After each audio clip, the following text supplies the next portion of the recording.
Welcome to this week's podcast of Horses A to Z. I am your host, Dr. Kimberly Cole. Today's topic is the land of the lost horseshoes.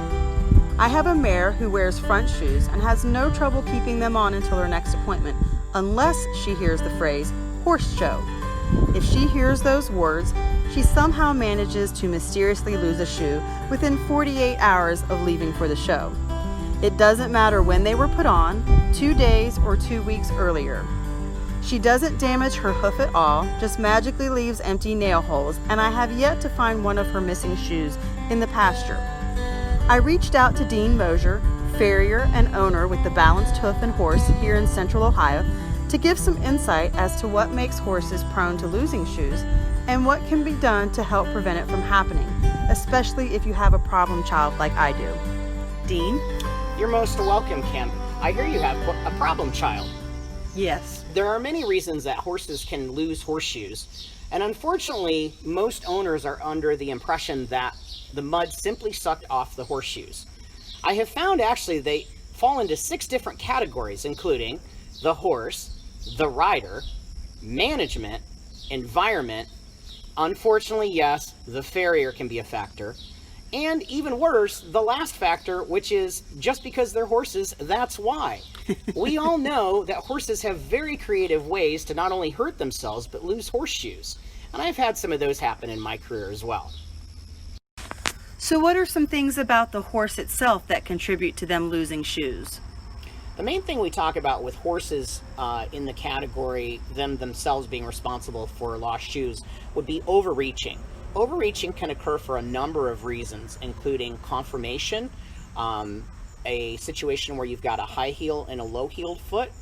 Horses may have a tendency to consistently lose the high heeled shoe most often.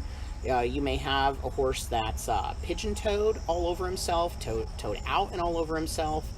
And age can be a factor if he's a young horse zipping around, or even sometimes the old horses that have a lot of soreness issues. Obesity can be an issue, and of course, soundness is an issue. So you mentioned that riders can contribute to shoe loss. How so? Unfortunately, riders contributing to shoe loss is something that no one ever likes to admit to, because we all want to think that we're the best riders possible. However, many factors there as well. Something as simple as the saddle fit may contribute to the fact that your horse may have to become shorter strided, or again, reach further underneath themselves trying to balance. Weight of the rider can be a factor. Unfortunately, we have to admit to that sometimes, that the weight of the horse needs to be proportional to the weight of the rider. An imbalanced rider, and that's a very common one, of course. Videotapes can really help you see how you truly ride. Many of us tend to ride to one side or the other, which can throw the horse off balance. A novice rider, also an example. Quick changes of direction, as in barrel racing, is another good example. Also, a horse that would be heavy, a rider that would be heavy-handed and really gathering the horse up a lot, and also a fatigued and tired horse. So you mentioned management influencing a horse losing their shoes. With my mare, I use bell boots. Are there other things that I can do? There are many management options to be considered in trying to prevent shoe loss. Of course, yes, a biggie is the word mud. However, the mud doesn't suck the shoes off as much as think about your own feet in mud, and that it sucks the feet as far as it holds them in the ground. So the front foot can't get out of the ground while the hind foot is catching up to it. So that's actually what happens in that type of shoe loss. Also to consider pasture mates. Is there anybody pushing your horse around the paddock? Length of time. Too long a turnout schedule, too short a turnout schedule. Is your horse a stall weaver? Does he paw? Uneven stall mats. I've had horses yank shoes in the stall just because the stall mats weren't even. Is your horse a kicker? Does your horse not like its stablemate? What's the feeding schedule? Sometimes horses need to be fed quicker than others in the barn as well. What's your footing like? Is it deep footing, hard footing? Besides just simply putting on bell boots. So Dean, my mare can go several shoeing cycles with no issues, and then all of a sudden it seems we run into consistent problems with losing shoes. What could contribute to that?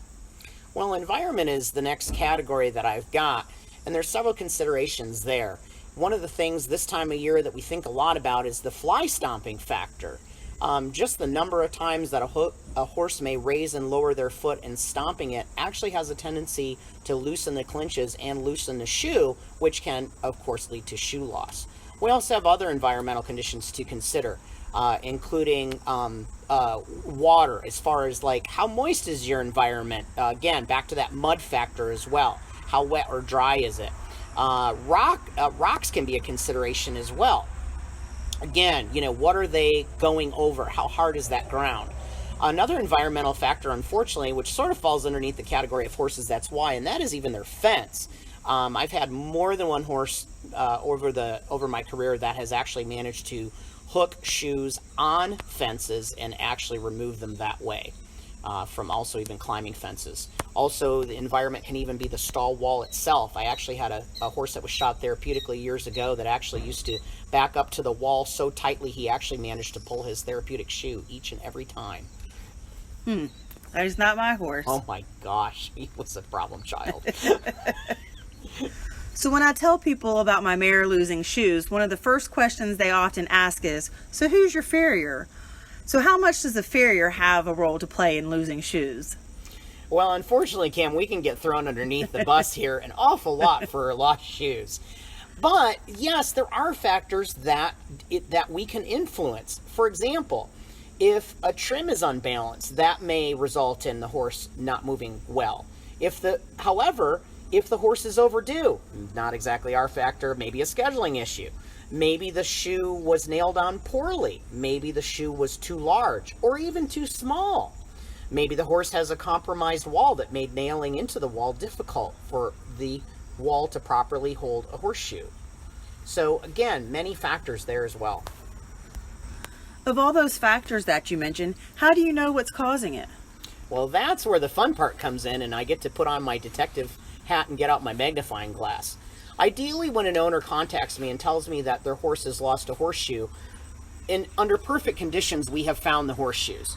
And we always want to find those horseshoes too, because they can be a danger to other horses in the pasture environment or in the riding environment. If I'm lucky enough to have that horseshoe, then I'm looking at how is the horseshoe bent? How do I think it came off? Where did it come off? Were you riding? Was the horse turned out? Or was the horse in his stall? These are all factors to consider. Also, what's his conformation? Is this a reoccurring problem? Do I need to change my shoeing modality as a farrier to compensate for how he's moving? So there's an entire flow chart that goes through all of the 5 factors I just mentioned. And again, that wild card, the 6th factor of their horses, that's why. Every horse at some point will probably lose a horseshoe. So thanks for stopping by today, Dean. With all of that information and so many reasons why they can lose a shoe, it's a wonder they keep them on.